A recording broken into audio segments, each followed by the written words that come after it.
Welcome back students in the history class. Already we have started lesson number 3rd, that is effects of the British rule. And in this lesson we have learned about the Britishers, how they tried to expand their rule and effects of the British rule, then different type of policies introduced by the Britishers, land revenue policies and the consequences, effects of the new land revenue system. These all details we have learned in the previous video. And today we are going to learn next point, that is commercialization of agriculture. Now actually what is meant by commercialization? So it is the process of managing something, that is agriculture, principally or basically for the financial gain. It means through the through the agriculture, just Britishers, they were trying to get the more profit. So this system we are going to learn it in this point. So initially food grains were cultivated by the farmers and it is used to fulfill their domestic needs as well as the needs of the village.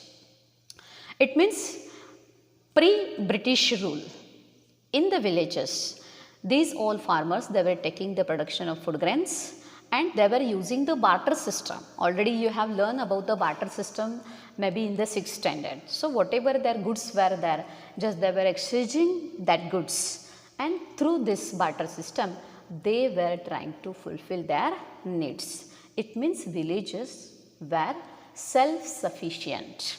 So this system was there, this agriculture system was there before British rule. But during the British rule, they have did changes in the agriculture also. So the British government started giving more encouragement to cash crop like cotton, indigo, tobacco, tea, etc. It means previously farmers, they were taking the production of the food grains, and now these British government or British officers, they started to give more encouragement, or we can say they forcefully asking to the farmers that they have to cultivate only cash crops. So what type of cash crops were there? Cotton, indigo, actually indigo just they were using it for the colors, and tobacco, tea. So these all material they were using it as a raw material. So with the help of this raw material they can get the profit very well. So for this purpose, this British government, British officers, they were encouraged to the farmers for the cash crops. So this change was there in the agriculture. So the process of giving stress on cultivation of profit giving cash crops. So these all crops were profit giving cash crop, and who were getting profit? British officers, Britishers. So this process of giving stress on the cultivation of profit giving cash crops instead of food grains, it is known as the commercialization of agriculture. So this change in the agriculture field, it is called as a commercialization of agriculture.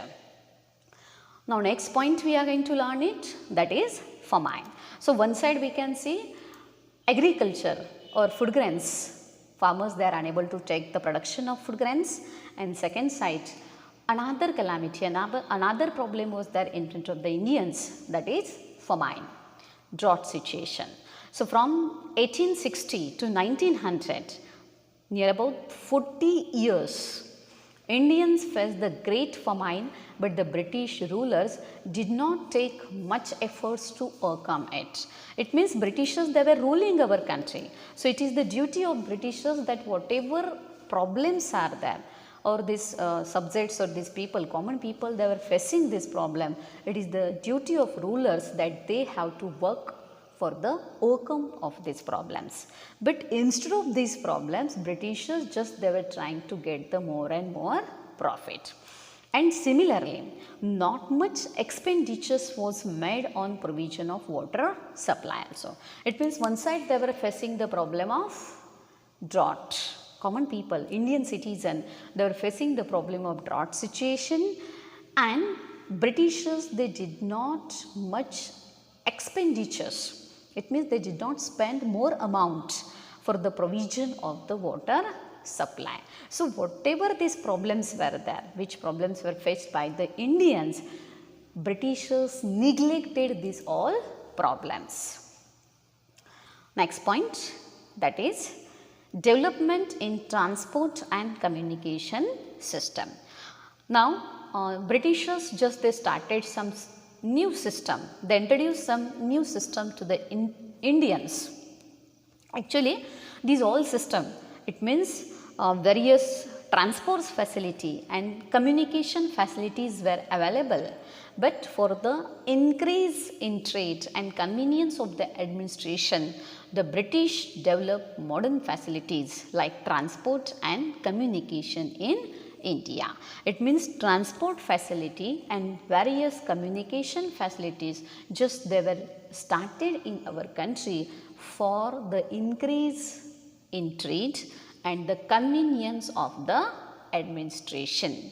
So, maybe they have started this facility to the Indians as well as they were trying to get the profit from this for the convenience of the administration. They started in 1853, first railway ran on the route of Mumbai to Thane. It means railway facility also they introduced to the Indians, and they were trying to get they were trying to use this all facility for their own benefits, for the convenience of the administration. In the same year, Britishers started telegram system in India. So, this is the change or development we can see in the communication field. Due to it, all the cities and military stations got connected to one another. So, these all transport facility and communication facility, because of the availability of these all transport and communication, whatever important cities were there or military stations were there, these all cities and military stations got connected to one another. So, this is also one good profit we can say for the Britishers.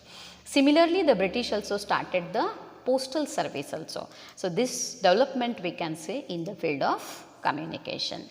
So, due to all this development, there was a long term impact on social life of the Indian. Just one positive change we can say, because of the transport and communication system, now there was a long term impact on the social life of the Indians.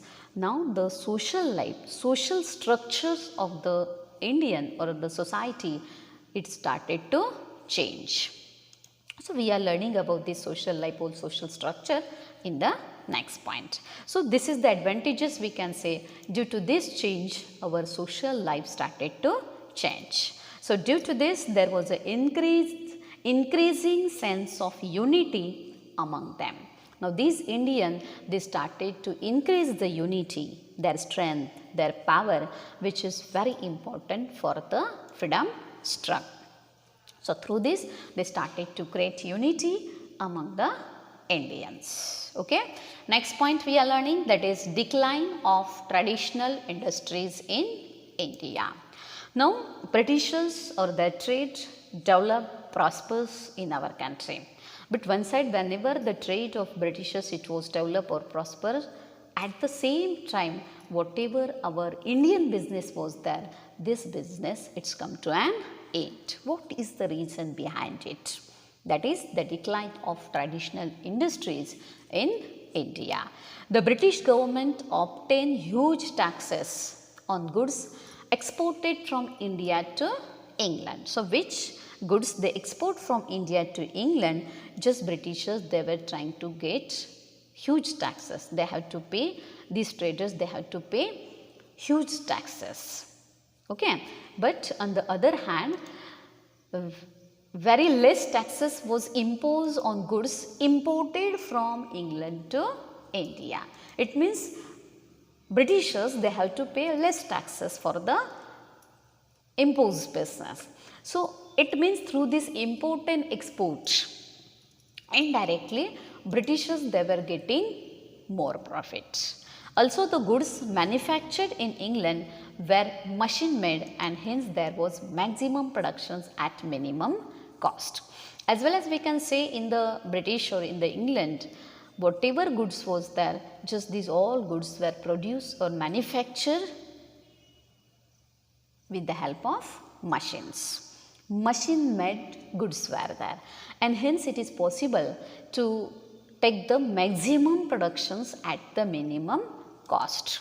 So, through this we come to know that how this trade or business was profitable for the Britishers to compete with such cheap products. So, whatever product was there, which product they were taking from the British or from the England, just these products they were trying to sell it in India in cheap or in a less price.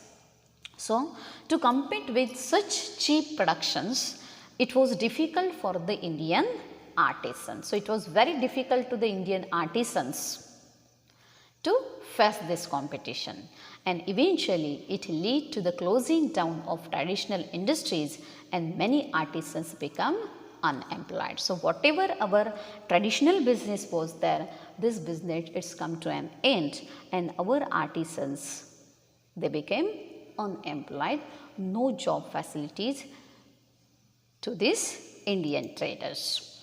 Now, this condition was there, but slowly there was a change in this system also. Now, development of new industries in India. So, in India, due to the lack of British support, Britishers they were not ready to give the support or experience of the management and capital. Indian traders they do not have any experience about the management or financial support was not there. The Indian businessman could not come forward in large numbers, yet some of them built up their business by overcoming these problems. It means this situation was there. They were not getting any support, or Indian traders, Indian businessmen, they were not experienced, or capital financial support was not there. Then too, in such condition also, some businessmen, they built up their business by overcoming these problems, and they started various industries in our country. These details we are going to learn it in the next video.